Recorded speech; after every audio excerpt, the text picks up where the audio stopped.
बरोबर 2 तास शिल्लक राहिलेले आहेत। पुढच्या 2 तासात मुख्यमंत्री देवेंद्र फडणवीस राज्याचा अर्थसंकल्प सादर करतील। विधिमंडळामध्ये हा अर्थसंकल्प सादर केला जाणार आहे। या अर्थसंकल्पातून राज्यातल्या जनतेला काय मिळणार हे पाहणं फार औत्सुक्याचं असणार आहे।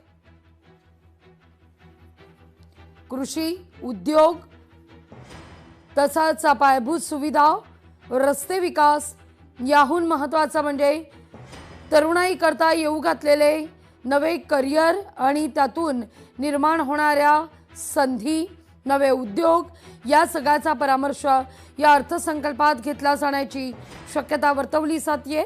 त्यामुळे सगळ्यांचंच लक्ष दुपारी 2 वाजता राज्याच्या अर्थसंकल्पाकडे।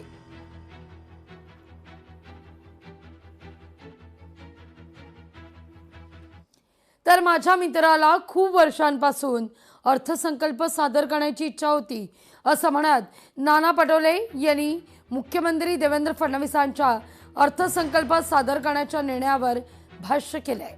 माझ्या मित्राचं स्वप्न पहिल्यांदा पूर्ण झालं असा टोला पटोले लगावतायत।